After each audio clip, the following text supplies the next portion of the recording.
산 너머 금산리. 어느 이른 아침. 들판에는 아직 이슬이 남아있고 바람에 옷깃이 스치면 차가운 공기가 뺨을 스친다.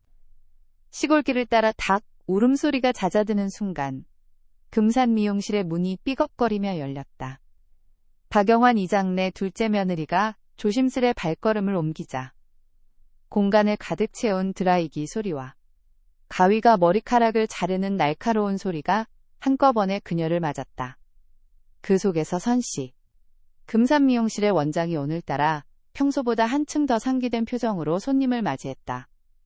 어머, 오늘은 좀 바쁘겠네요. 소식 들으셨어요? 미용실 원장 선씨가 말하며 빗과 가위를 내려놓았다. 둘째 며느리는 손을 살짝 멈추고 고개를 갸웃했다. 무슨 소식인가요? 머리카락을 다듬는 손길이 잠시 멈췄다. 선씨의 눈빛이 날카롭게 빛났다. 어제 김씨 딸이랑 장씨 아들이 터미널에 나타났대요. 거기서 인천 가는 버스를 타고 둘이 도망쳤다네요. 둘째 며느리는 순간 숨이 막히는 듯 했다. 김씨 딸이라면 버섯 농사집에서 늘 조용히 일만 하던 아이였다. 장씨의 아들은 작년에 쓰러진 즈의 엄마 때문에 다시 시골로 내려온 21살 청년이었다. 그들이 야반도주라니 이 조용한 마을에서는 상상하기 어려운 일이었다. 인천이라? 둘째 며느리의 목소리는 떨렸다. 선씨는 고개를 끄덕이며 낮게 말했다. 네, 어젯밤 아무도 모르게 사라졌다네요. 지금 금산리 전체가 술렁이고 있어요. 밖에서 들려오는 닭 우는 소리도, 바람에 흔들리는 나뭇잎 소리도 갑자기 무겁게 느껴졌다. 둘째 며느리는 마음속으로 장씨 아들 기업과 김씨 딸, 지선을 떠올렸다. 그들이 왜 이렇게까지 일을 저질렀는지 이해할 수가 없었다. 선씨는 머리를 말리며 조심스레 말을 이었다. 둘 다 나쁘게 생각할 건 없지만 마을 사람들 눈에는 조금은 충격적인 사건이죠. 특히 이장님께서. 둘째 며느리는 고개를 끄덕였다. 박 이장. 그녀의 시아버지이자 마을 이장인 그는 늘 성실하고 차분했다. 하지만 오늘 소식을 들으면 마음이 무거워질 게 분명했다. 그녀는 머리카락을 손으로 넘기며 마음을 다잡았다. 아버님께 알리면 안 되겠지? 하지만 사실은 이미 마을 사람들 사이에 소문이 돌고 있었다. 금산리의 낮은 골목길, 작은 논두렁, 그리고 시골 길목마다 긴장감이 스며들고 있었다. 시간이 흐르면서 미용실 안에는 긴장된 공기가 채워졌다. 둘째 며느리의 마음은 더욱 조여왔다. 머나먼 타지로 도망친 두 청춘의 그림자가 그녀의 머릿속을 떠나지 않았다. 금산리 오후. 국수집 안은 점심 장사가 한창 끝나고 한숨 돌리는 시간이 찾아왔다. 주인인 이 씨는 조용히 그릇들과 식기를 정리하고 있었다. 주방 한켠에서는 그의 부인 정 씨가 분주하게 움직이며 국수 삶을 육수가 얼마나 남았는지 점검했다. 그녀의 성격은 괄괄했지만 마음 한켠에는 섬세하고 소심한 구석이 있었다. 여보, 오늘 아침부터 이상한 소식 들었어요. 정 씨가 낮게, 하지만 빠르게 말을 꺼냈다. 이 씨는 잠시 손을 멈추고 고개를 돌려 그녀를 바라봤다.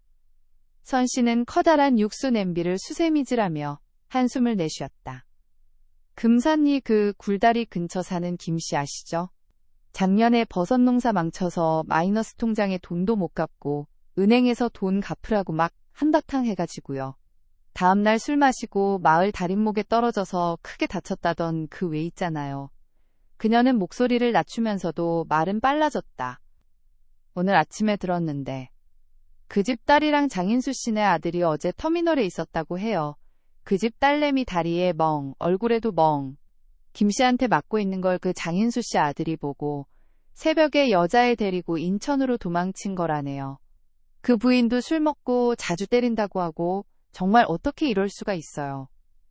정 씨는 잠시 육수 냄비에 시선을 두고 손을 떨며 말을 이어갔다. 그 딸 늘 착하게 농사 도왔는데 하루아침에 이렇게 새벽 첫차로 둘이 손 꼭 붙잡고 가더래요. 근데 그 딸내미 상태가 말도 아니더래요. 나도 사람들 이야기 듣는데 눈물이 나더라고요. 그녀는 목소리를 낮추며 가슴을 쓸어내렸다. 이 씨는 조용히 듣기만 했다. 정씨는 잠시 숨을 고르고 다시 말을 이어갔다. 그 장씨 아들도요. 작년에 장씨 부인이 아팠잖아요. 도시로 자동차 정비 기술 배운다고 나갔다가 엄마 간병한다고 돌아왔잖아요. 그렇게 착한 애가 갑자기 이렇게 여자애를, 그것도 고등학생 애를 데리고 야반 도주라니요. 금산이 사람들은 다 놀랐어요. 아무도 몰랐던 일인데. 국수 집안은 고요했다. 밖에서 불어오는 바람이 문틈을 흔들었고 선 씨의 말이 공기 속에 잔잔하지만 날카롭게 맴돌았다. 여보, 이런 일 우리가 그냥 지나칠 수 없겠죠? 누군가는 도와줘야 하지 않을까요? 이 씨는 여전히 조용히 식기를 정리하며 선 씨의 말이 끝날 때까지 기다렸다. 국수 집안에 고요가 찾아왔을 때 그는 조용히 한숨을 내쉬었다. 바깥 세상은 여전히 평온한 듯 했지만 금산이 사람들의 마음속에는 알 수 없는 긴박함과 걱정이 차올라 있었다. 다음 날 아침, 들판은 아직 이슬에 젖어 있고 바람이 스치면 차가운 공기가 얼굴을 스친다. 둘째 며느리는 마음속 무거운 생각을 품고 박 이장의 방 문을 두드렸다. 아버님, 잠깐 말씀드릴 게 있어요. 박영환, 금산리의 이장, 성실하고 점잖은 얼굴에 살짝 걱정이 스며 있었다. 둘째 며느리는 조심스레 입을 열었다. 김씨 딸과 장씨 아들이 어제 터미널에서 인천으로 도망쳤다고 하네요. 온몸에 멍자국이. 아무래도 지선이가 지 아버지에게 맞아서 도망친 것 같아요. 박 이장의 손이 잠시 멈췄다. 인천이라고? 도망쳤다고? 그는 낮게 중얼거리며 곧바로 막내 아들을 불렀다. 성호야, 청년의 회장으로서 의견이 있겠지. 어떻게 하면 좋겠니? 막내 아들은 잠시 생각에 잠겼다. 아버지, 이거 그냥 넘어갈 일이 아닌 것 같아요. 아직 20살도 안 된 고등학생 여자애가 집에서 도망친 이유가 지 아빠의 폭력 때문이라면 마을 차원에서 도와야 할 것 같아요. 박 이장은 조용히 고개를 끄덕였다. 그래, 하지만 방법을 잘 생각해야 한다. 청년회도 마을 일에 나서야 하니까. 그날 오후, 박 이장 댁 마루에는 금산리 청년회 회원들이 하나둘 모여들었다. 모두 얼굴에는 걱정과 긴장감이 섞여 있었다. 각자의 의견이 조심스레 오갔다. 김씨 딸은 늘 조용히 농사만 했는데 부모 때문에 도망쳤다니. 에휴, 모를 일이에요. 청년회장 성호의 작은 형 연호가 조용히 으쪼렸다. 근데 기혁이도 이해는 돼요. 도와주고 싶은 마음, 사람 하나 살리고 싶은 마음. 왜 안 들겠어요.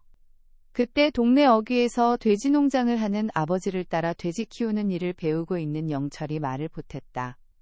김씨가 버섯 농사 망하고 마이너스 통장이 막히게 되더니 사람이 예전 같지 않게 거칠어지더라고. 지난번에는 글쎄. 청년의 회원들의 말이 이어질수록 박 이장은 한숨을 내쉬며 멍하게 먼 산을 바라보았다. 회원들 사이에서 다시 의견이 오갔다. 마을 차원에서라도 두 애들을 안전하게 데리고 들어오는 방안을 찾아야 합니다. 인천이 얼마나 큰 도시인데 기혁이도 성인이래봤자 21살이에요. 걔가 고등학생 여자애 데리고 뭘 할 수 있겠습니까? 기껏해야 며칠 도망 다니다가 나쁜 애들이라도 만나면 경찰에 신고라도 얼른 해야 하는 거 아닙니까? 마루 안공기는 점점 무겁게 가라앉았다. 박 이장은 모든 이야기를 듣고 한숨을 더 깊게 쉬었다. 그래. 오늘 모인 이유는 단순히 판단을 내리기 위한 게 아니라 함께 수를 내보기 위함이야. 금산리 사람이라면 서로를 도와야 하지 않겠어? 청년회 회원들은 각자 고개를 끄덕였다. 긴장과 무게가 한층 깊어졌다. 누구도 쉽게 해결책을 내놓을 수 없었다. 그저 서로의 눈빛과 침묵 속에서 어떻게든 이 위기를 헤쳐나가야 한다는 마음들이 솟아나고 있었다. 둘째 며느리는 그 모습을 멀리서 지켜보며 알 수 없는 불안과 긴장감이 여전히 남아 있었다. 금산리의 하루가 그렇게 깊어졌다. 다음 날 아침, 들판에는 아직 이슬이 내려앉아 있고 바람이 스치면 옷깃이 차갑게 흔들렸다. 동네 골목길을 따라 우체부 서씨가 발걸음을 재촉했다. 청년회장 성호의 집 앞, 서씨는 숨을 고르며 문을 두드렸다. 성호야, 그 소식 들었어? 성호가 문을 열자 서씨는 잠시 말을 고르고 낮게 입을 열었다. 성호야, 그 두 사람 경찰에 잡혔다는구먼. 박 이장의 막내 아들 성호의 얼굴이 순간 굳었다. 경찰이라고요? 인천의 경찰서에? 서씨는 고개를 끄덕였다. 그래, 내가 들은 그대로 말해주겠네. 어젯밤 애들이 인천 가는 버스를 타고 도망쳤다고 했지? 마침 그날 인천 시내버스터미널에서 순찰을 돌던 경찰이 수상한 남녀를 발견한 거야. 얼굴에 멍자국이 있으니 경찰이 물어본 거지. 그러니 집에서 도망쳤다 부모님이 때렸다라고 했대. 그랬더니 경찰들이 안전을 위해서 경찰서로 데려갔나 봐. 성호는 잠시 숨을 고르고 허공을 바라봤다. 그렇다면 맞았다는 증거가 있는 셈이네. 그의 가슴 한켠에는 미묘한 죄책감과 안도감이 섞여 있었다. 그러니까 두 사람은 안전하게 보호받고 있는 거군요? 서씨는 잠시 숨을 고르고 말을 이어갔다. 그렇지. 경찰서에서는 부모에게 인계할 생각은 아직 없다고 하더라고. 어쩌면 며칠 더 보호할 계획이라고 했어. 다만 금산리 사람들에게 이 얘기 전할 때는 조심해야 해. 사람들이 듣고는 야, 반도주라거나 문제 있는 집안이라고 오해할 수도 있으니. 성호는 깊게 숨을 들이쉬었다. 알겠습니다, 형님. 오늘 오후 청년회 회원들을 모두 모이게 하겠습니다. 방법을 신중히 논의해야겠군요. 애들을 안전하게 데리고 오는 것도 우리 어른들 책임이니까요. 서씨는 고개를 끄덕이며 천천히 물러섰다. 성호는 문 앞에서 잠시 서서 마을 골목을 바라보았다. 바람에 흔들리는 나뭇잎, 아침 햇살에 반짝이는 이슬. 겉으로 보기엔 평온했지만 금산리 사람들의 마음속에는 이미 깊은 긴박감과 걱정이 자리 잡고 있었다. 며칠 후 금산리 이른 오후, 들판은 여전히 이슬에 젖어 있었지만 햇살이 낮게 깔리며 논두렁과 작은 길들을 따뜻하게 비추고 있었다. 두 사람의 발걸음이 골목길 끝에서 보였다. 기억과 지선이었다. 멀리서 보아도 지선의 눈가에는 아직 붉은 기운이 남아 있었고 기억의 어깨에는 피곤과 긴장이 함께 얹혀 있었다. 골목길 한켠에서 농사일을 마친 마을 사람들이 눈을 돌렸다. 저기, 기억이랑 지선이네? 작은 수군거림이 들리지만 두 사람은 묵묵히 걸음을 옮겼다. 돌아오는 길은 조용했지만 그 조용함 속에 긴장과 두려움, 그리고 안도의 감정이 뒤섞여 있었다. 둘째 며느리는 멀리서 그들을 보고 숨을 고르며 가슴을 탁탁 쳤다. 에휴, 무사히 돌아왔구나. 그녀의 목소리는 낮았지만 마음속 깊은 곳에 안도와 걱정이 섞여 있었다. 기억은 지선을 살며시 붙잡으며 말했다.